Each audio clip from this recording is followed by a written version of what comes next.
Porque estoy viendo que esto de la Dana le está viniendo muy bien a Begoña Gómez, a Ábalos, al Dama y a toda esta gente, porque por lo menos no se habla de ellos, ¿no? Incluso a Marlaska no le está viniendo nada mal. Pero bueno, nos dice que el socio de Aldama en los hidrocarburos confesó el envío de 11 buques a España. Recordemos de qué iba esto. Esto iba de que llega Aldama a través de Coldo, llega al ministro y le piden una licencia como operador de hidrocarburos, que tiene cojones que tú para comprar o vender un determinado material, hola templario, necesites esa licencia y que sea discrecional por parte del gobierno, que si quiere te la da y si no, no te la da. Y entonces tú para obtener esa licencia lo que haces es sobornar a un ministro, que es exactamente lo que pasó, lo que parece que pasó aquí, ¿no? Entonces les dan una licencia y luego, además de eso, además de tener un negocio más o menos rentable y tal igual, pues empiezan a hacer chanchullos con el IVA, porque nunca falta. Bueno, al ministro le pagaron un chalet en Alcaidesa, creo, ¿no? En Sotogrande, por allí. Y el piso de su querida, de Jessica, también lo pagó la trama. El piso en la Plaza España en ¿Quién da de Madrid, comer a un sitio Periquito? carísimo. Muchas gracias, Templario. Templario Ibi ha donado 200 vitazos, gracias. ¿Un café? Ahora lo tomaré, ahora lo tomaré. Pero, bueno, ¿qué nos dice? Y ahora están saliendo cositas, ¿no? De estas cosas. Claudio Rivas aseguró que había desplazado esos petroleros con crudo en gran parte procedente de Venezuela. Fíjate qué curioso que había determinadas sanciones y además el crudo que viene de Venezuela tiene un alto contenido en azufre y no se puede vender en Europa ni se puede refinar en Europa, pero es igual, hacían chanchullos a través de China, a través de algunas refinerías y tal. Claudio Rivas, el principal socio de Víctor de Aldama, confesó a otros empresarios del sector de los hidrocarburos que se había traído a España 11 buques con petróleo que en gran parte procedía de Venezuela. Cuando Rivas, actualmente en prisión provisional junto al nexo corruptor, me gusta el nexo corruptor, Aldama, de la trama Coldo por defraudar 180 millones de euros de IVA de hidrocarburos, transmitía a sus allegados estas operaciones, su mujer, que realizaba la labor de secretaria en sus empresas, lo confirmaba, según ha podido saber The Objective, por fuentes presenciales. Según las mismas fuentes, Rivas mencionó que si es que aún encima siempre les pillan por bocas, joder, porque la gente presume, tío. ¿Os acordáis del Tito Berni, del tonto este, el conseguidor que había allí en Canarias? ¿Por qué le pillaron? Porque se dedicaba a decir por teléfono, en conversaciones por teléfono, yo soy el hombre de Ábalos en Canarias y yo no sé qué y no sé cuántos. Claro, pues al final te acaban pillando por bocas, por idiota, ¿vale? Bueno, según las mismas fuentes, y este, pues lo mismo. Rivas mencionó que los buques en cuestión transportaban 40.000 toneladas de crudo. Esta cifra indica que los barcos involucrados eran petroleros tipo Panamax, cuyo peso máximo de carga es de 80.000 toneladas de peso muerto.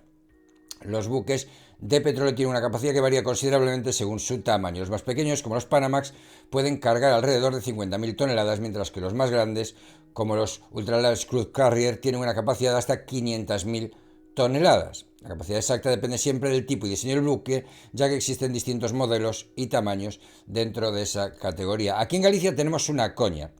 Aquí tenemos una coña en Galicia porque aquí se ve, los que seáis de aquí lo recordaréis bien, aquí hubo un petrolero que se llamaba el Discovery Enterprise, ¿vale? Estaban haciéndolo aquí en los astilleros de Ferrol, a pesar del padre de Yolanda Díaz, que era un sindicalista de allí de la naval que no paraba de tocar los cojones. Bueno, pero a pesar de eso se hacían barcos en Ferrol y se hacían buenos barcos. Bueno, pues uno rompió las estachas en medio de un temporal y el barco salió a la deriva. Bueno, hay un puente que une Ferrol con Coruña, que no es un puente colgante, es un puente macizo, o sea, que llega hasta el fondo de piedra, ¿vale? O sea, con piedras y tal, y asfaltado, y la carretera pasa por encima. Bueno, pues el Discovery Enterprise espetó contra ese puente. Espetó contra ese puente. Rompió el puente en dos, dejando a Ferrol incomunicado, porque lo rompió, lo partió en dos, pero el Discovery Enterprise se hizo una bolladura en el bulbo de proa, que hubo que cambiar el bulbo de proa, y ya está. Claro, aquí tenemos la cuñadez superior del mundo, ¿no? La coña que hacíamos aquí en Galicia, que decíamos, hostia, el Discovery Enterprise choca contra un puente y se carga el puente. Y el Titanic choca contra un cubito de hielo y se va al fondo. Dice, moraleja, si el Titanic se hubiera hecho en Ferrol, seguía navegando, ¿no? No, ese no es el barco del chino, ese es el Ristergorm y ese era un carguero, no era este. O sea, aquí tenemos la cuñadez supina que era esa, ¿no? Que decíamos que si el Titanic se hubiera hecho en Ferrol, seguía navegando, pero bueno, era eso. Inicialmente el plan de la trama incluía la construcción de una refinería en Tenerife. Este proyecto fue discutido en una reunión celebrada en el 22 entre Víctor de Aldama, cómo no, Claudio Rivas, cómo no, y Coldo García, cómo no, y el entonces presidente canario Ángel Víctor Torres. Según la versión de un socio de Aldama, quien ha ratificado su testimonio en una declaración jurada, ya se habían asegurado los depósitos fiscales necesarios para almacenar el crudo. Sin embargo, el proyecto de la refinería se paró porque no se concretó la construcción de la planta. Básicamente yo creo que porque al final cesaron a Ábalos, que era el que le mandaba a Ángel Víctor Torres, ¿no? La República Dominicana no solo funcionaba como centro de refinado del petróleo, sino que también servía como caja de la operación, un punto estratégico en la red financiera y comercial de los implicados. A través de la creación de sociedades al portador se podía ocultar la identidad de los accionistas reales, lo que permitía esconder la verdadera propiedad de las empresas y las operaciones que se realizaban. Estas sociedades comunes en paraísos fiscales sin cuentas bancarias, sin un titular nominal, podían transferir sus acciones sin necesidad de verificar a quién pertenecían realmente. Este sistema de ocultación permitía a los responsables de la trama mover grandes sumas de dinero sin dejar rastros claros. Y luego necesitamos las criptos. Ángel Víctor Torres es como que huele a corrupto desde aquí, pero sin el como. Sí, tiene esa pinta. Sí. Aldama y Rivas habrían utilizado este esquema para gestionar una red de sociedades mercantiles que operaban en una decena de países como Portugal, Luxemburgo, República Dominicana, Brasil, Colombia, Guinea Ecuatorial, Singapur y China. Estas sociedades facilitaban la gestión y el movimiento de fondos asociados a la venta de petróleo, permitiendo que las ganancias se distribuyeran entre varias entidades sin que se pudiera identificar de manera clara a los beneficiarios. Yo jamás diría que es un corrupto. Estás aprendiendo politiqués, Andy? Estás aprendiendo politiqués. ¿Sabéis cómo se hace eso, no? O sea, un tío llega, sube a la tribuna del Congreso de los Diputados y le dice, yo nunca, y fíjese bien, digo, nunca, jamás en la vida afirmaría de usted que es un corrupto. Pero tiene que explicar tal. O sea, ese es politiqués nivel E1, nivel nativo. En fin, un aspecto relevante de este entramado es la relación de los implicados con autoridades y empresarios de diferentes países, especialmente en aquellos lugares donde habían abierto cuentas bancarias vinculadas a estas sociedades. En el caso de Portugal, por ejemplo, se registraban movimientos de fondos importantes, lo que alertó a las autoridades españolas que ya han solicitado comisiones rogatorias a varios de esos países.